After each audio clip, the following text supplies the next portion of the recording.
ମୁଁ ତାକୁ ସାଥୀ କରି ନେଇ ଆସେ। କଣ ଯେ ତୁ କହୁଛୁ? ମୋ ମୁଣ୍ଡରେ କିଛି ବି ପଶୁନି। ଛାଡ଼ ସେ ସବୁ କଥା ମତେ କହିଲି। ସୋମା ଆଉ ଦାଦା ଘରେ ଅଛନ୍ତି? ହଁ ସମସ୍ତେ ଅଛନ୍ତି। ତୋ ଦାଦା ନା ଆମ କମ୍ପାନୀ ମ୍ୟାନେଜର କାଳି ସହିତ କଣ କଥା ହଉଛନ୍ତି। ଆଚ୍ଛା, ଆଚ୍ଛା। ଆଉ ସୋମା କାହିଁକି ସବୁବେଳେ ସମୟ ସମୟ ହଉଛି କହିଲୁ? ତୁମେ କଣ ଭଲ କରେ ବୋଲା ତୁ ମୋ ଉପରେ ଏମିତି ଗୋଲଗୋଲ କାହିଁକି ହଉଛୁ? ତୋ ଭାଇ ପଚାରିଲା ବୋଲି। ଭାଇ କଣ ପାଇଁ ପଚାରିବେ? ଭାଇ ତ ଆମେରିକାରେ ବର୍ଷ ବର୍ଷ ଧରି ଘରକୁ ଫେରିଲେ। ମୋ ତାଙ୍କର ଗୋଟିଏ ବୋଲି ଭଉଣୀ କେତେବେଳେ ସମୟ ଦେଇଛି ମୋ ସହିତ କଥା ହେଲଣି? अरे माँ तो कथा छाड़ ମୁଁ ତ ଦାଦା ମୋ ସହିତ ଭଲ ମନ୍ଦିର ପଦେ କଥା ହେଲାନି ତା ଭାଇ ଚାଲି ଯିବା ପରେ ଏ ଘର ଧନ ସମ୍ପତ୍ତି କମ୍ପାନୀକୁ ନେଇ ମୁଁ ଯେ କେମିତି ଅଣନିଶ୍ୱାସ ହେଇଯାଉଛି ସେଥିପାଇଁ ତାର ଟିକେ ଚିନ୍ତା ଅଛି କୋଉ ଦିନ କେତେବେଳେ ଘରକୁ ଫେରୁଛି ପୁଣି କେତେବେଳେ କୁଆଡେ ଚାଲି ଯାଉଛି ତାର ଛାଇ ବି ଟିକେ ଦେଖିବାକୁ ପାଉନି। ଏଇଟା କିନ୍ତୁ ତରୁଣ ବାବୁଙ୍କ ନିଶ୍ଚୟ ଅନ୍ୟାୟ। ଅନ୍ତତଃ ପକ୍ଷେ କମ୍ପାନୀର ଦାୟିତ୍ୱ ନେବା ନିହାତି ଦରକାର। ଓ ବାବୁ ତମେ କି? ଆରେ ସେ ପୁରା ଆମ କମ୍ପାନୀର ଆସିଷ୍ଟାଣ୍ଟ ମ୍ୟାନେଜର କାଳିଚରଣ ମଙ୍ଗରାଜ तो बड़ भाई बरुणर मृत्यु पर मु तो कंपनी नियुक्ति देइछि ତାହେଲେ ମୋର କଣ ଆବଶ୍ୟକ ପଡିଥିଲା କମ୍ପାନୀ ପାଇଁ? नहीं दरुण मारे से कथा नोदी तथापि मारे अरे ये झियो किए पुणी आम घरे ए देखिलो ମୋ ପୁରା ତାରି କଥା ତରୁଣକୁ ପଚାରୁଥିଲି ହେଲେ ତମେ ମାନେ ସମସ୍ତେ ଜଣକ ପରେ ଜଣେ ଆସି କମ୍ପାନୀ କଥାରେ ମୁଣ୍ଡ ପୁରେଇ ଦେଲ। ଭାଇ କଣ ବାବୁନା କିସ ଝିଅ? अच्छा से मुह लुचि से पडु केमती मुह कर चिराइछि कोन पे କି ଆଶ୍ଚର୍ଯ୍ୟ କଥା। ଏ ସମସ୍ତେ ତାକୁ ଝିଅ ଝିଅ ବୋଲି କଣ କହୁଛ? ସେ କଣ ତମକୁ ଝିଅ ପରି ଦେଖାଯାଉଛି? माने ଶଙ୍ଖା ସିନ୍ଦୁର ପିନ୍ଧିଥିବା ତାର ପତ୍ନୀ ଆଉ କୋଉ ଘରର ବୋହୂ।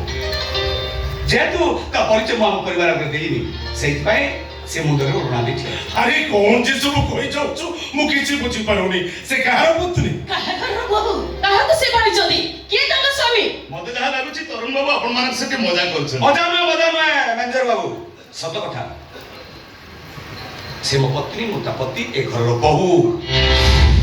तो मुंडो ठीक अछि तो ଏଥିରେ ମୁଣ୍ଡ ଖରାପ ହବାର କଣ ଅଛି? किंतु एटा केमिति संभव କାହିଁକି ସମ୍ଭବ ନୁହଁ ମୁଁ ତ କିଛି ବୁଝିପାରୁନି। କେମିତି ବୁଝିପାରୁନୁ? ତୋ ବୋହୂ ଯାହା ପାଉ ତାକୁ ନେଇ ଆସି କହିବୁ ଇଏ ମୋ ସ୍ତ୍ରୀ ଏ ଘର ବୋହୂ। ଆମେ ତାକୁ ମାନି ନେବୁ। କାହିଁକି ମାନି ପାରିବନି? କାହିଁକି ମାନି ନେଇ ପାରିବନି? ମୁଁ ତ ତାକୁ ଉଠେଇ ଆଣିଛି ଆଉ ଶଙ୍ଖା ସିନ୍ଦୁର ପିନ୍ଧେଇ ପତ୍ନୀ ଭାବେ ଗ୍ରହଣ କରିଛି। ଇଏ କେମିତିଆ କଥା ଭାଇ? ଯେ ତମ ବାହାଘର ଇଚ୍ଛା ହେଲା ତାହେଲେ ଘରେ କହିଥାନ୍ତ ରୀତି ନୀତି ଅନୁସାରେ ତମ ବାହାଘର ହେଇଥାନ୍ତା। ଏଇଟା କଣ ସୁନ୍ଦର ହେଲା? ଏ ସୁନ୍ଦର ଅସୁନ୍ଦର ବୁଝିବା ପାଇଁ ମୋ ପାଖରେ ସମୟ ନଥିଲା। କାହିଁକି ନା ପରିସ୍ଥିତି ମୋତେ ସେମିତି କିଛି ବାଧ୍ୟ କରିଥିଲା। ପରିସ୍ଥିତି କୋଉ ପରିସ୍ଥିତି କଥା କହୁଛନ୍ତି ତରୁଣ ବାବୁ? ସେଇଟା ମୋର ଏକାନ୍ତ ଗୋପନୀୟ। କିନ୍ତୁ ଏଟା ଘର କୋଉଠି କଲିକତା ସେ କଣ ବଙ୍ଗାଳୀ? ନା ଓଡ଼ିଆ। ତାହେଲେ ଆଉ ସବୁ କିଏ ଅଛନ୍ତି? ପ୍ରଶ୍ନ ପରେ ପ୍ରଶ୍ନ ପଚାରିଛ ଏତେ ଉତ୍ତର ମୁଁ ଦେଇପାରିବିନି। ତା ସହିତ ମୋ ପ୍ରେମ ସମ୍ପର୍କ ଥିଲା ହଠାତ୍ ଆମେ ନିଷ୍ପତ୍ତି ନେଲୁ ବାହା ହେଇପଡୁ। ଶୁଣ ଧରି ନିଅ ତା ପରିବାର ସହିତ ତାର କିଛି ବି ସମ୍ପର୍କ ନାହିଁ। ସାର୍ ମୋ କହିବା କଥା ଯାହା ତ ଘଟିବାର ଥିଲା ଘଟି ସାରିଲାଣି। ଏ ସମୟରେ ତରୁଣ ବାବୁଙ୍କୁ ବିରକ୍ତ ନ କରି ବରଂ ତାଙ୍କୁ ସହଯୋଗ କରିବା ଉଚିତ। हां ठीक अछि ठीक अछि ठीक अछि ए सरस्वती तुम एमति चिड़ाई रहलो कहीं अरे पो बहु को बंदपना करी घर भीतर नो व्यवस्था करो ଓଲା ବୋହୂର ମୁହଁ ଯାଇ ଦେଖିନି ବନ୍ଦାପନା କେମିତି କରିବି ଯେ? ତମେ ମାନେ ମୁହଁ ଦେଖ କି ବନ୍ଦାପନା କର ମୋର ସେଥିରେ ଇଣ୍ଟରେଷ୍ଟ ନାହିଁ। ମୁଁ ଯାଉଛି ରଘୁକୁ ଧରି ରୁମଟା ସଜାଡ଼ି ଦେବି। ଏ ଭାଉଜ ଭାଉଜ ଟିକେ ମୁହଁ ଦେଖାଅ ମ। ଏ ରୁହ ମ। ମୁହଁ ଦେଖେଇବା କଥା ବାହାନା କଣ ବା? ଆମେ ଶାଶୁ ଶ୍ୱଶୁର ନଣନ୍ଦ ସମସ୍ତେ ତ ମୁହଁ ଦେଖିବାକୁ ଅପେକ୍ଷା କରିଛୁ ପରା। ହେଲେ ମୋ ମୁହଁ ଦେଖିବାକୁ ହେଲେ କିଛି ମୋଚ ଦବ ପଡେ ଶାଶୁ ମହାଶୟା। ମତେ କଣ ଦେବେ କୁହନ୍ତୁ ତ? खाली सासू न हरे ना खाली सासू न बहु हिसाब रे तमरे गुरु जा पाइबा କଥା तमे निश्चय पाइबो ହଁ ମୁଁ ଯେତେବେଳେ ଘରର ବୋହୂ ମୋ ପୁଅକୁ ଅଦେଖା ରହିବ ଯେ ହେଲେ ମୋ ପୁଅ ଦେଖିବା ପାଇଁ ଆପଣମାନେ ସମସ୍ତେ ଏତେ ବ୍ୟଗ୍ରତା କଣ ପାଇଁ? ବ୍ୟାଘ୍ର ହେବେନି କେମିତି? ଘରର କୁଳଭଦ୍ର ବନ୍ଦାପନା ହବ କଣ ବିନା ମୁହଁ ଦେଖାରେ? ଏଇଟା ନିଶ୍ଚିତ ଅଶୋଭନୀୟ କଥା। ହେଲେ ଆପଣ ତ ଏଥିରେ କେହି ସଦସ୍ୟ ନୁହନ୍ତି। ମୋ ପୁଅ ଦେଖିବା ପାଇଁ ଆପଣ କେତେ ଲୋଭ କଣ ପାଇଁ? ତା ଛଡା ମୁଁ ଯେତେବେଳେ ଘରର ବୋହୂ ଆମ ସମ୍ପର୍କ ମାଲିକ ଆଉ ଚାକରର ନା। ଏ ନା ବାବା ଏ ନା। रहा सुना रहा देखो बहु काली खेली हम कंपनी जो मैनेजर नु कहिबा गले से हम परिवार जने सदस्य काहे कि ना खूब कम दिन भितरे समाज सह कालीर बाहागर करबा पई हमें स्थिर करि सारिछु ତା ତମ ନଣନ୍ଦ ଶାଶୁଘର ଚାଲିଯିବେ ଆଉ ଚଳି କାଳି ବାବୁ ଏ ଘର ମେମ୍ବର ହେବେ କେମିତି?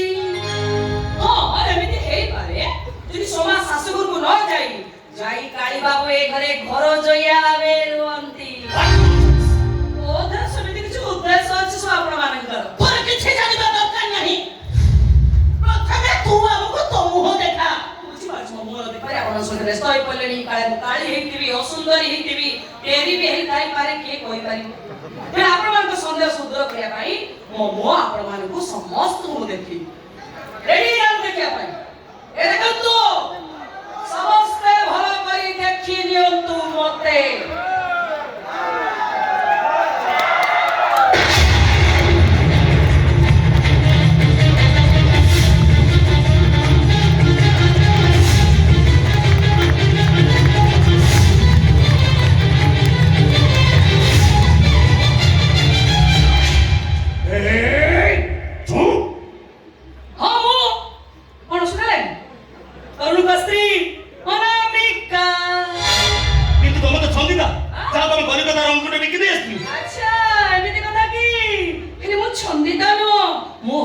অনামিকা চালাকি দেখা না অলক্ষণী কায়দা করি পুনে তো ঘর ভিতরକୁ বসে আছো কোনে রাজ্য ভোগ କରିବାକୁ বউ যেতে শীঘ্র পরিচয়টাକୁ ଏ ଘରୁ ବାହାର କରିଦେ ତାହେଲେ ଭାଇ ସବୁ ସତ୍ୟ କଥା ଜାଣିଲା ପରେ ଏ ଘରେ ରହିବାକୁ ଆମ ସ୍ଥାନ ମିଳିବନି ଆରେ ତମେ କାହିଁ ଏତେ ଚିନ୍ତା କରୁଛ ତମେ ତ ଅଫିସ କରି ମୋ ଶାଶୁ ଘରକୁ ଚାଲିଯିବ ଏତେ ବକବାସ ବନ୍ଦ କର କହ କୋଉ ଉଦ୍ଦେଶ୍ୟରେ ତୁ ଏ ଘରକୁ ଆସିଛୁ କି କଥା କହୁଛନ୍ତି ଶ୍ୱଶୁର ମହାଶୟ ତୁ ଆଇଛି ସଂସାର କରିବାକୁ ଆଉ ମୋର ଉଦ୍ଦେଶ୍ୟ କଣ ସାର୍ କି କଥା ଇଏ ତୁରନ୍ତ କିଛି ବ୍ୟବସ୍ଥା କରନ୍ତୁ ତା ନହେଲେ ପରିସ୍ଥିତି ଭୟଙ୍କର ହେଇଯିବ ମୁଁ ଦେଖୁଛି ଏ ମ୍ୟାନେଜର ବାବୁଙ୍କ ମୁଣ୍ଡଟା ଭାରି ଜାମ ହେଉଛି ହେଲେ ମ୍ୟାନେଜର ବାବୁ ଏଇଟା କମ୍ପାନୀ କଥା ନୁହଁ ଏଇଟା ହଉଛି ଘର ସଂସାର କଥା ଆପଣ ବ୍ୟସ୍ତ ହୋଇ ପଡୁଛନ୍ତି କଣ ପାଇଁ ଘର ସଂସାର ନା ତୁ ଏ ଘରେ ରହିବୁ ନା ତୋତେ ସଂସାର କରିବା ପାଇଁ ସୁଯୋଗ ଦିଆଯିବ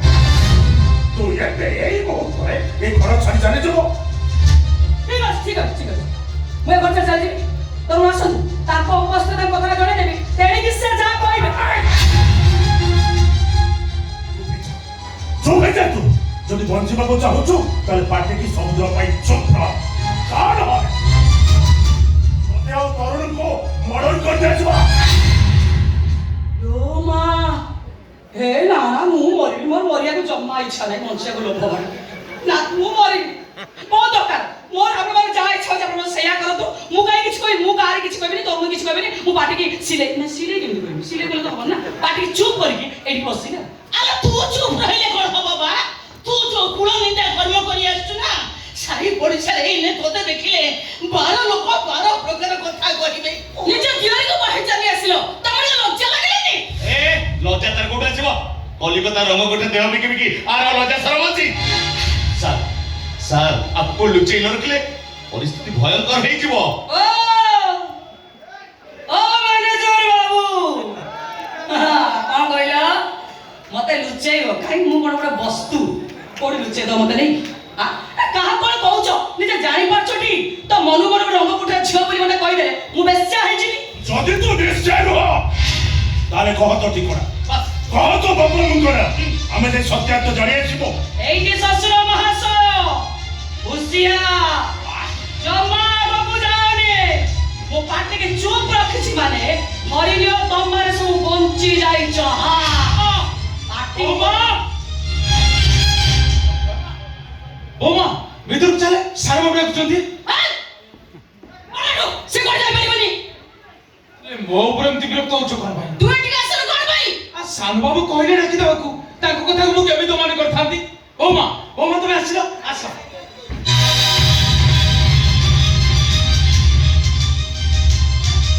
ଇଏ ତ ମୋ ଛନ୍ଦିତ ମା ତମେ କଣ ପୁଣି ଥରେ ଆମ ସାନ ବାବୁକୁ ବାହାରି ପଡିଲ କି ননসেন্স পাটিকে জাহাজ সে কই চলছে মতে ଏମିତି ମାରିଲ କାହିଁକି ମୁଁ ଏମିତି କୋଉ ଭୁଲ କଥା କହିଦେଲି କି ହଁ ତ ଭୁଲ କହୁଛୁ ଇଏ ତ ଛନ୍ଦିତା ମା ନୁହଁ ଇଏ ହଉଛନ୍ତି ଅନାମିକା ଏଇ ଚାଲୁ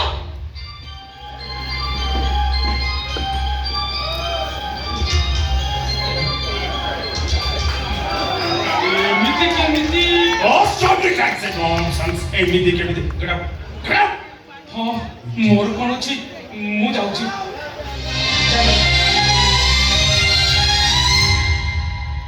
যা হଉ ଏତେବେଳେ କେବଳ ନଣଦଙ୍କର ଭ୍ରମ ସଂଶୋଧନ ହେଲା ଆଉ କିଛି ସମୟ ପରେ ଅନ୍ୟମାନେ କି ଭ୍ରମ ସଂଶୋଧନ ହେଇଯିବ ଯେ ମୁଁ ଛନ୍ଦିତା ନୁହଁ ରେଞ୍ଜର କଣ ଝାଳ ଫାଳ ଖୁସିରେ କଣ ହେଇଛି ଝାଳ ବାହାରୁଛି। ଝାଳ ବାହାରୁଛି କଣ ଟେନସନରେ ରହୁଛନ୍ତି ବୋଧେ ନାଇଁ, ନାଇଁ, ନାଇଁ। ନା କ୍ଲାଇମେଟ ହଟ୍ ଅଛି।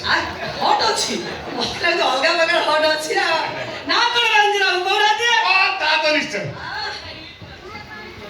ରୂପସୀନା ଏକା ଭଳି ହେଲେ କଥାବାର୍ତ୍ତା ଚାଲିଚଳନ ସମ୍ପୂର୍ଣ୍ଣ ଭିନ୍ନ। ତେଣୁ ମୋ ଦୃଷ୍ଟିରେ ତମେ ଛନ୍ଦିତା ନୁହଁ, ତମେ ଅନାମିକା।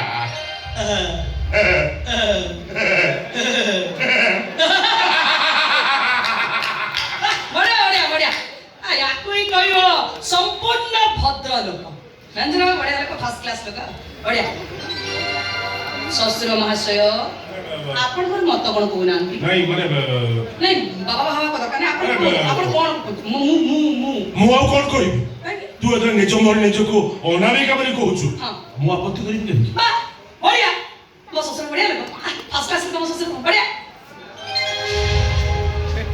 ଶାଶୁ ମହାଶୟା ଆପଣଙ୍କର ମତ କଣ କହୁନାହାନ୍ତି জীবন কো ছড়া তো সে জীবন টানি আনি না কুকুর আগুকু ফপার দেবি শোন তো অনামিকা হ কি গাতা চুল্লি হ সে কথা আমার জানিবা কিছু দরকার নাই কিন্তু এ বাঘরকু আমি কেবে বি গ্রহণ করি পারিবুনি গ্রহণ করিবনি কাইকি কোন পাই ନାଇଁ କଥା କଣ କି ତରୁଣ? কোন কথা কোন ମାନେ କଥା କଣ କି ତୋ ସାନ ବୋଉର କହିବା କଥା ଯାହାହେଲେ ବି ଆମ ବଂଶ ଭୂୟା ପରମ୍ପରା ଖାନଦାନର ଗୋଟେ ଇଜ୍ଜତ ଅଛି। ଏମିତି ବାହାଘରକୁ ନେଇ 12 ଲୋକ ଭିନ୍ନ ଭିନ୍ନ ପ୍ରକାର କଥା କହିବେ। ସହଯୋଗ ବଡ ଭାଇର ଆକ୍ସିଡେଣ୍ଟ, ସଙ୍ଗୀତର ନିଖୋଜ ପାଇଁ ଆମ ପରିବାର ଉପରକୁ ସମସ୍ତେ ଆଙ୍ଗୁଠି ଉଠି କଥା କହୁଛନ୍ତି। ତେଣୁ ଏ ପରିସ୍ଥିତିରେ ମାନେ କଣ କରା? ଆରେ ତମେ କିଛି କହୁନା? হ্যাঁ তো ভাই বহু ঘর করাইছো ভালো কথা বহু বি আমরি পাখরে রহিব কিন্তু এ বাঘর নুহে ରୀତିନୀତି ଅନୁସାରେ ତମ ଦୁହିଁଙ୍କର ବାହାଘର ଆମେ ଆଉ ଥରେ କରିବୁ। ମୋ ମତରେ କିନ୍ତୁ ଏଇଟା ଅତ୍ୟନ୍ତ ସୁନ୍ଦର ପ୍ରସ୍ତାବ। ସାଇ ପଡ଼ିଶା ଜାଣିବେ, ବନ୍ଧୁବାନ୍ଧବ ନିମନ୍ତ୍ରିତ ହେବେ, ଭୋଜି ଭାତରେ ବଙ୍ଗଳା ମୁଖରିତ ହେଇଯିବ, କମ୍ପାନୀର ସମସ୍ତ କର୍ମଚାରୀ ମାଲିକର ବାହାଘରରେ ସାମିଲ ହେଇ ଖୁସି ହେବେ। ଏଇଟା ବହୁତ ଆନନ୍ଦର କଥା ହବ। ତାହେଲେ ତ ଭାଉଜ ବି ଅଲଗା ରହିବେ ବୋଲା ଏକାଠି କେମିତି ରହିବେ ବା ବାହାଘର ସରିବା ପରେ ଚତୁର୍ଥୀ କର୍ମ ହବ ତାପରେ ଯାଇ ସେ ଦୁହେଁ ଏକାଠି ହେବେ ନା ନା କଣ କହୁଛ ବା? ହଁ ମାନେ ନିୟମ ତ ସେଇଆ କହୁଛି, ମୁଁ ବା ଅନ୍ୟ କଥା କହିବି କେମିତି? ନାଇଁ ନାଇଁ ନାଇଁ ମୁଁ ଏସବୁ ଗ୍ରହଣ କରିପାରିବି କାଇଁ କଣ କରିବନି ଆମ ଉପରେ ଲୋକଲଜ୍ଜା ଅଛି କି ନାହିଁ? ବାହାଘର ଆଗରୁ ତମେ ଭାଉଜ ସହ ମିଶିବା ଭାଉଜକୁ ଅନ୍ୟମାନେ ଦେଖିବା ଏଇଟା କଣ ଅସଙ୍ଗତ ମନେ ହବନି? ସମା ତାହା ତୁ କହୁଛୁ ଆମର ଆଉ ଥରେ ବାହାଘର ହବା ପର୍ଯ୍ୟନ୍ତ ଅନାମିକା ବାହାର ଲୋକ ପାଖରେ ଗୋପନ ରହିବ ଏଥିରେ ଅସୁବିଧା କଣ ଅଛି? ଆମର ଏ ବଙ୍ଗଳାରେ ସେମିତି ଘରର ତ ଅଭାବ ନାହିଁ। ସେ ତ ରହିବ ଖାଇବ ପିଇବ ଆରାମରେ ଶୋଇବ। ହଁ, ଆଉ ଯଦି ଏଠି କିଛି ଅସୁବିଧା ହେଲା ତାହେଲେ ମୋ ଦାୟିତ୍ୱ ନେଇ ମୁଁ ଅନ୍ୟ କୋଉଠି ରଖିଦେବି। ଆଉ ବାହାଘର ଦିନ ସମସ୍ତଙ୍କ ସାମ୍ନାରେ ଉପସ୍ଥିତ କରେଇଦେବି। ମୁଁ ଦେଖୁଛି ରେଞ୍ଜର ବାବୁ କମ୍ପାନୀ ଅପେକ୍ଷା ତମେ ଆମ ପାରିବାରିକ ସମସ୍ୟାର ମୁଣ୍ଡ କରିବା ପାଇଁ ଅଧିକ ଚେଷ୍ଟା କରୁଛ। ନାହିଁ ତରୁଣ, ଯାହା ଆପଣଙ୍କ ପାଇଁ ଏ ପରିବାର ପାଇଁ ଆବଶ୍ୟକ ମୁଁ କେବଳ ସେତିକି କହୁଛି। ଯଦି ମୋ କଥା ଆପଣଙ୍କୁ ଖରାପ ଲାଗୁଛି ଦେନ୍ ସରି। ମୁଁ କିନ୍ତୁ ଅଜ ପ୍ରଶ୍ନ ଗ୍ରହଣ କରିପାରିବି।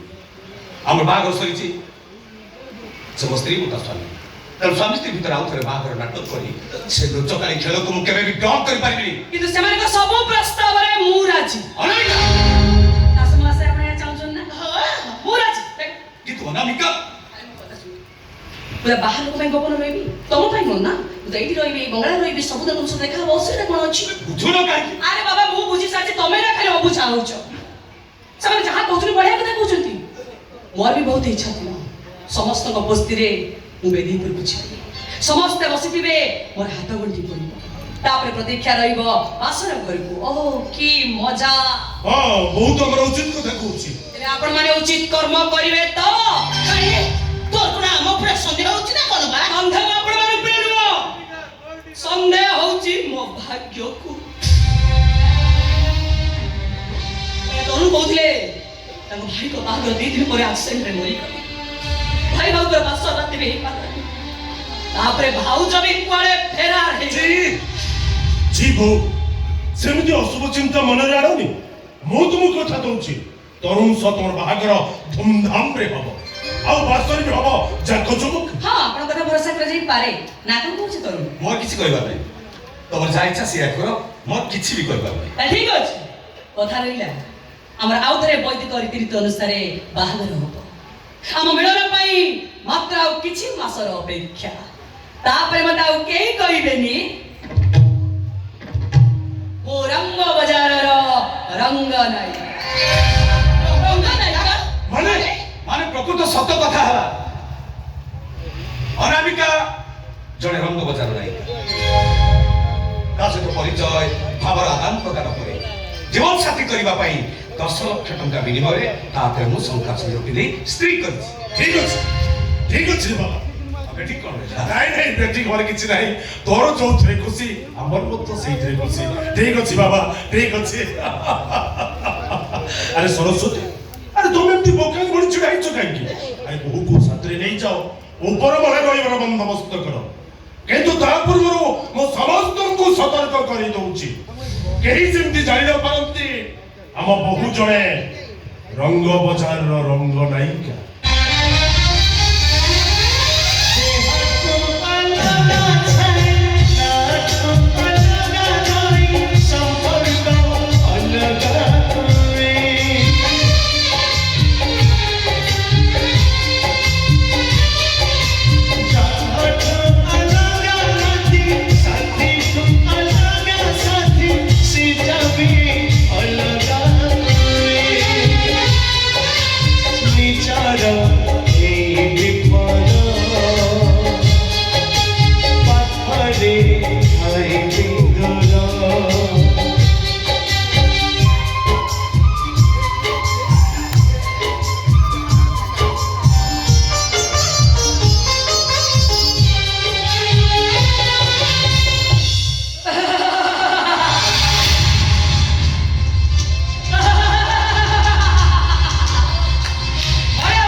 ତରୁଣକୁ ଜଣାଇ ଦିଆଯିବ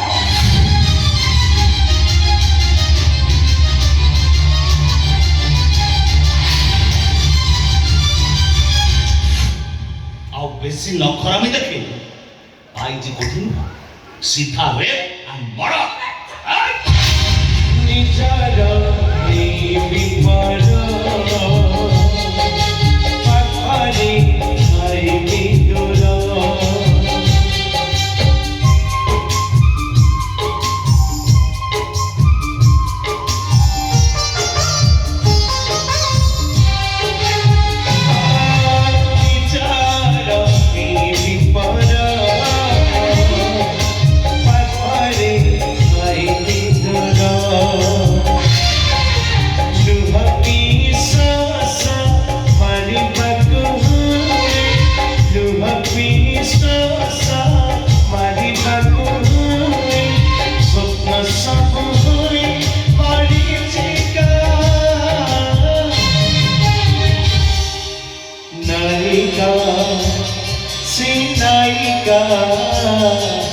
রঙ্গ বজার